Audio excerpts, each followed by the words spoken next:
Bienvenidos, estimados estudiantes, a este espacio. En esta ocasión vamos a hacer un pequeño repaso por diferentes temas que tú ya conoces. En esta ocasión vamos a repasar el tema de número atómico y masa atómica. Veamos.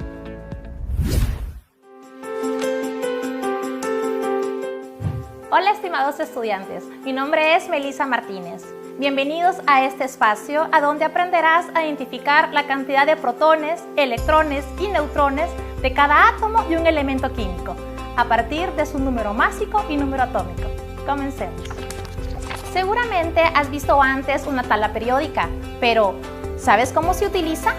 La tabla periódica es una organización lógica de los elementos químicos, que son aquellas sustancias que están conformadas por uno o más tipos de átomos.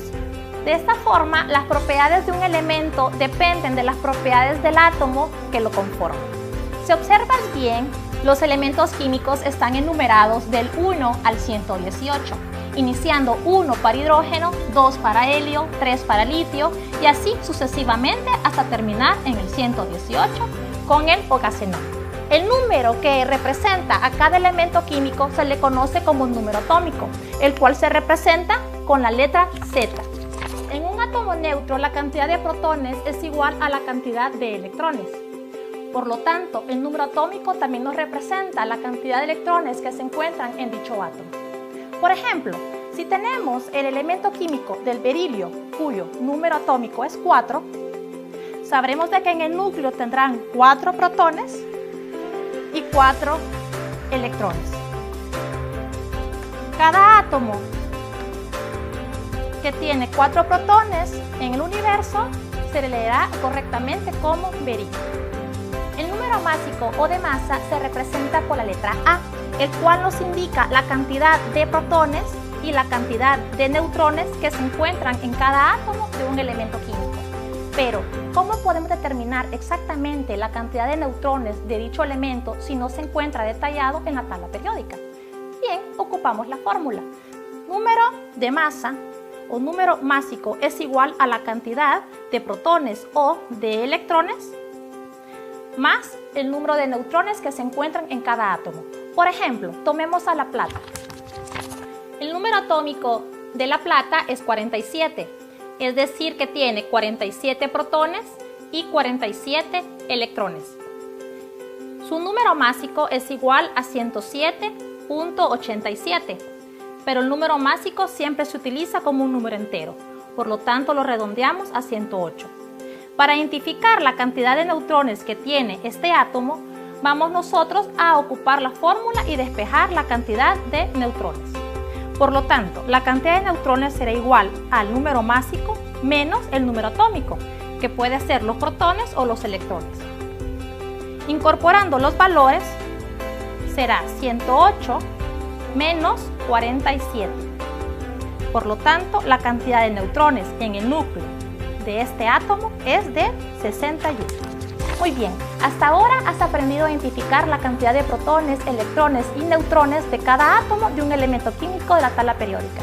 Ahora te toca a ti responder las preguntas de tu guía que aparecen en tu pantalla. Te esperamos pronto en clase.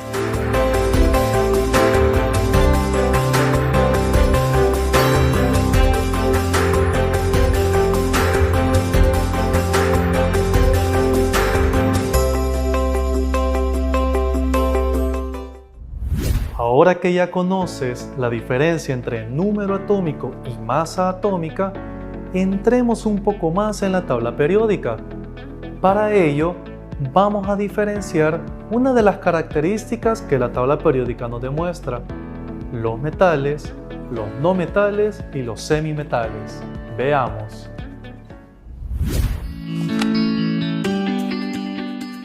Hola, estimados estudiantes, mi nombre es Melissa Martínez. Bienvenidos nuevamente a este espacio, a donde aprenderás a clasificar a los elementos en metales, no metales y semimetales. Comencemos.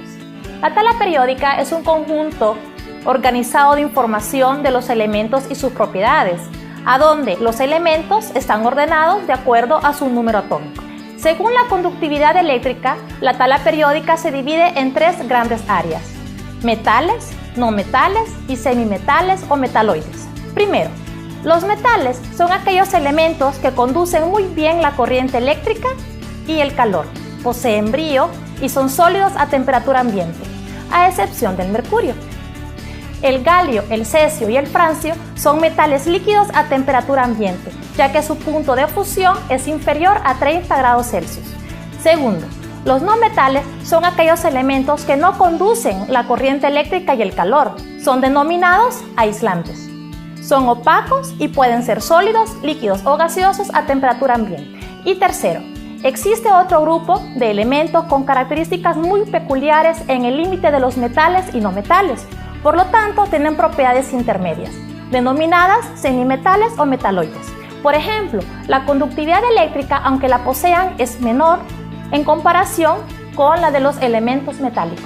Ahora efectuaremos un experimento en el que podemos distinguir las propiedades físicas de los elementos metálicos y no metálicos, como es la fragilidad, la conductividad eléctrica y la imantación. Para ello utilizaremos diversos materiales. Muestras de diferentes elementos como el zinc, el plomo, el hierro, el cobre, el aluminio y carbón. Una batería de 9 voltios, un bombillo, foco LED, conectores con terminales de cocodrilo, un imán. Paso 1. Observa las características de los elementos metales y no metales. Por ejemplo, el estado físico, un gas y sólidos. Paso 2. Ahora compara la fragilidad de cada una de las muestras golpeándolas sobre una superficie dura para verificar si se rompen fácilmente o no.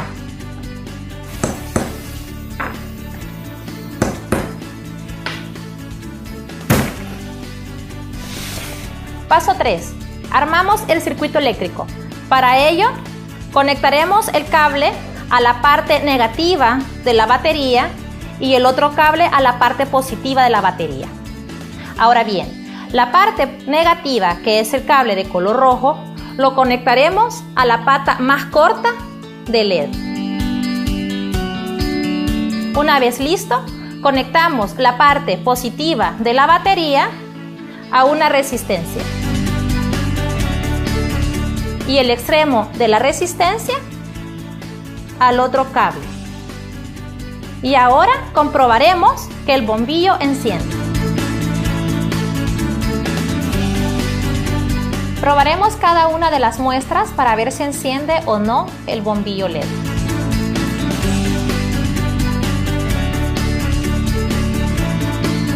Como podrás observar, en el carbón, que es un elemento no metálico, no enciende. En comparación de los elementos metálicos, que sí se prende debido al paso de corriente eléctrica. Paso 5. Pasa el imán por cada una de las muestras y verifica si éste es atraído hacia él. No todos los metales tienen atracción hacia un imán, por lo tanto la conductividad eléctrica y térmica son factores que sirven para verificar la naturaleza de los elementos. Intenta descubrir las características de los metales y no metales y semimetales utilizando diferentes elementos que puedas conseguir. Muy bien, este día has aprendido acerca de la clasificación de los elementos en metales, no metales y semimetales. Ahora te toca a ti responder la pregunta de tu guía que aparece en la pantalla. Te esperamos muy pronto en clases.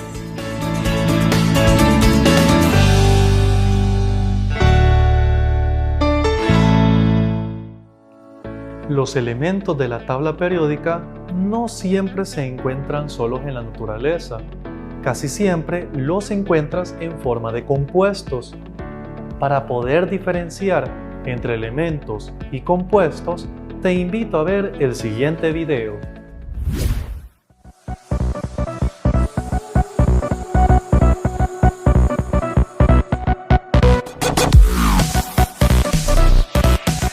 ¿Alguna vez te has preguntado de qué estamos hechos? ¿O quizás de qué se forma la materia?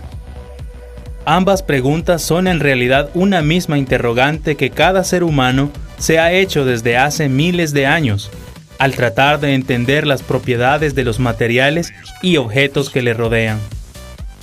Ahora sabemos que todos los cuerpos están formados por materia. Una naranja, una barra de hierro, e inclusive nosotros mismos, cualquiera que sea su tamaño, forma o estado, todos son materia. Y la definimos como todo aquello que constituye las cosas, posee masa y ocupa un lugar en el espacio.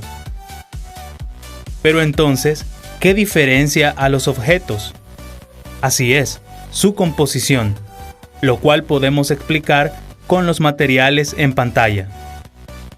Para determinar de qué está hecho un cuerpo, puede dividirse en partes hasta obtener las partículas que lo conforman.